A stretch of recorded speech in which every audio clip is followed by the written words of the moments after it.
I would have won my fantasy matchup in our dynasty league. I know we both got cleaned out in the semifinals as the top 2 seeds. I would have won if I started Chigoziem Okonkwo over Travis Kelce. That's where we're at for fantasy football with Travis Kelce in the year of our Lord 2024. Yeah, Chig's been coming on here pretty strong here the last couple of weeks, and he's looked much better with Mason Rudolph at quarterback. He's much more active in the passing game here. He's seen a season high in targets in back-to-back games here. So, this has always been a very talented tight end. We've wondered, he was one of my favorite guys to draft 2 years ago in 2023 in best ball drafts. Very athletic, and it just kind of hasn't come together, or his role just hasn't been enough. But they're letting him spread his wings a little bit here late in the season, and it's paying off here. Matchup is nothing too scary here against the Jacksonville Jaguars. Had just 3 catches for 8 yards when these teams met back in week 14, but since his role has increased, since Mason Rudolph is at quarterback, I think we should expect some better results this time around. What? Why are you shaking your head? You're welcome.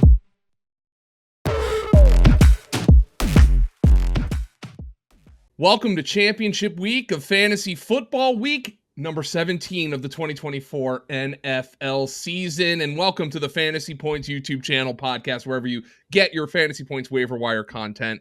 If you have made it this far, if you are still watching, you've either advanced in your fantasy championship, or you're a complete effing sicko who is watching us break down the Week 17 waiver wire, which will be very quick, very short, and very sweet. But I want to start this show by wishing everybody Merry Christmas, Happy Holidays, Happy Hanukkah, whatever you celebrate. Thank you so much for spending your week with us. Tom Brawley. Yes. It is Week 17. If you're watching this video, watch it on like 2 times speed so you can go spend time with your family, okay? Or half speed, depending on your relationship with your family. If you're with your like in-laws or something, maybe you want to watch it at the slowest speed possible to stay away from them. But thanks for tuning in here. Hopefully we can help people win a championship this week. So I just want to thank everybody for watching. And Tom, let's just get right into it because I don't think we need to hem and haw. There is no speculative long-term value right now, right? This is for all the whole schmear this week. And let's start with the Arizona Cardinals backfield. James Conner picks up a knee injury.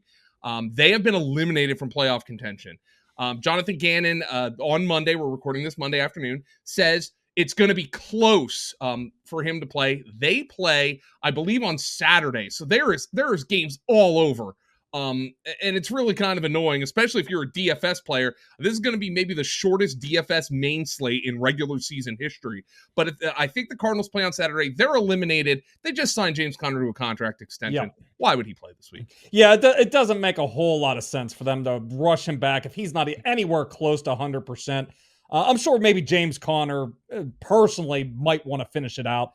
He's been labeled throughout his career as injury prone, and I believe he's missed 2 games in every season of his career. So maybe might be more of a personal thing that he wants to play all 17 games in a season. But at the end of the day, since they gave him that new contract, since the Cardinals are eliminated, we're preparing like he isn't going to play in this game. But that leaves a whole other mess that we have to sift through here in this backfield, because all season long, Trey Benson, the rookie 3rd-round pick from Florida State, was the top backup all season long, but he picked up an ankle injury back in week 15, and he ended up missing all 3 practices last week, and he missed the game in week 16. So we need to monitor his situation. As you brought up, the game is on Saturday night against the Rams, so we might, as you watch this video, the Cardinals might have a practice or an estimated practice on Tuesday. So make sure to go out and check out the injury report. If Trey Benson does get like a limited practice in on Tuesday, that would probably be a pretty good indication that he could be ready. And if he doesn't go, I would think this is probably going to be Michael Carter's backfield, the old Jets running back. Amari DiMercato is on the injured reserve after he picked up a back injury. So this could be Carter's backfield if both Benson and James Conner can't play. So a lot of moving parts here in Arizona. DJ Dallas would be the other option behind Carter. So We'll see how this all plays out. But yeah, make sure to go out there if your waivers run on Tuesday night. Check out that Arizona injury report to get a better idea of what's going on in Arizona.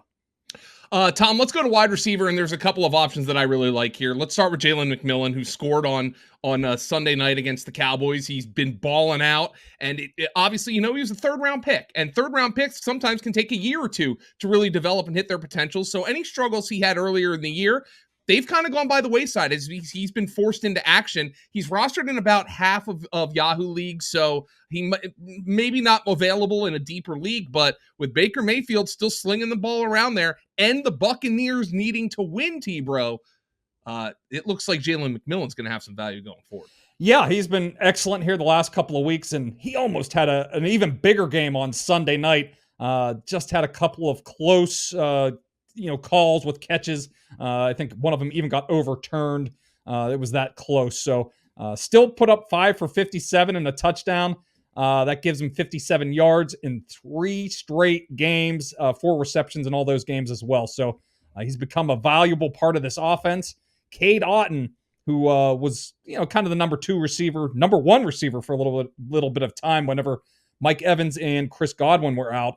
He's been a little bit of a non-factor since McMillan started to emerge, and he was even out of the lineup last week. So that's helped Jalen McMillan a little bit.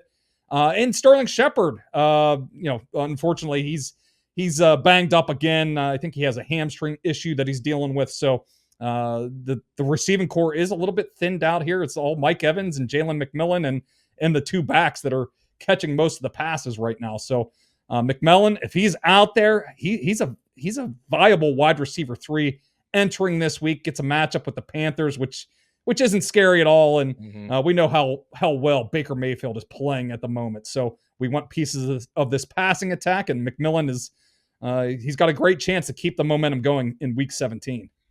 Tom, before I get to another wide receiver that needs to be discussed, I want to remind everybody that the FantasyPoints.com early bird special is live. It is now through Super Bowl Sunday. Our early bird special, which is the best deal you're going to get on a full-time Fantasy Points subscription all year. It's a 20% off early bird rate, and that is everything Fantasy Points has to offer for the entire 2025 NFL season at the lowest rate, that 20% off. Get your all-in package, which includes every piece of Fantasy Points content, every tool, and every stat from the Fantasy Points data suite, plus more for 20% off. Oh, and if you aren't subscribed already, we'll throw in the rest of 2024 as well. So, yeah, maybe your season's over, but playoff DFS, playoff contests, playoff betting, that'll be included. That's all of the 2025 season. You can order right now for 20% off. And best of all, there is no code required. Head to fantasypoints.com between now and Super Bowl Sunday to get your 20% off early bird rate for the entire 2025 season subscription. No strings attached. T-Bro, your waiver wire article is included there. We need to talk about Hollywood Brown.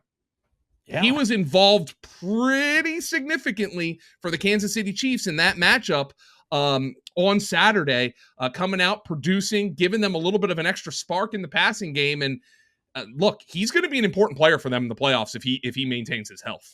Yeah, and it seemed like in this game last week on Saturday, they were trying to get him going a little bit. They were targeting heavily out of the gates here. 8 targets overall for close to a 20% target share. And he did it all on just 15 routes. It was a 33% route share.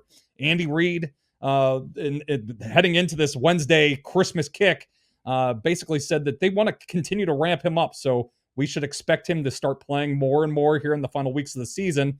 And he almost had a couple of more big plays from Patrick Mahomes. They were just a little bit off. There was a back shoulder throw that they just missed connecting on.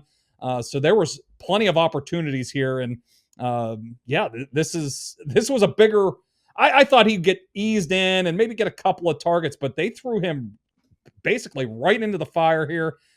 We saw it. The play he got hurt on back in the preseason. It was the first play of the preseason as well. So they had, it seems like they've had pretty big plans for him. So definitely, it's going to be tough to plug him into a lineup here. Maybe if you're playing in a deeper league, like a 14 or a 16 team league, maybe he's viable in one of those last flex spots. But Definitely a player to keep an eye on here the next couple of weeks for player props and season long. If you're doing a playoff season, where you set a lineup and you pick players. So he's definitely on the radar here moving forward. It looks like he's going to have a pretty pivotal role here in this passing game moving forward.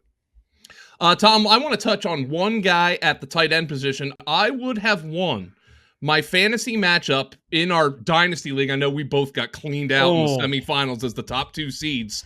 I would have won if I started Okonkwo over Travis Kelce. That's where we're at for fantasy football with Travis Kelce in the year of our Lord 2024. Yeah, Chig's been coming on here pretty strong here the last couple of weeks, and he's looked much better with Mason Rudolph at quarterback. He's much more active in the passing game here. He's seen a season high in targets in back-to-back games here. So, this has always been a very talented tight end. We've wondered, he was one of my favorite guys to draft 2 years ago in 2023 in best ball drafts. Very athletic, and it just kind of hasn't come together, or his role just hasn't been enough. But they're letting him spread his wings a little bit here late in the season, and it's paying off here. Matchup is nothing too scary here against the Jacksonville Jaguars. Had just 3 catches for 8 yards when these teams met back in Week 14. But since his role has increased, since Mason Rudolph is at quarterback, I think we should expect some better results this time around. All right, T-Bro, that'll cover it for Week 17 on the Fantasy Points Waiver Wire show. Tom, it's been a great season on the Waiver Wire. Your article breaks down literally everything, but there's no more speculation for the regular season. It's kind of over after this point. So you are aiming for 1 week. Guys, pay attention to that news on that Arizona Cardinal backfield. It has been a great season. Thank you, everybody who liked these videos, subscribe to our channel, left comments. We appreciate each and every one of you. We will be back throughout the offseason with all kinds of fantasy football content, so make sure you stay tuned to Fantasy Points and go get that early bird special. Thanks, everybody. Happy holidays, Merry Christmas, and go win a championship.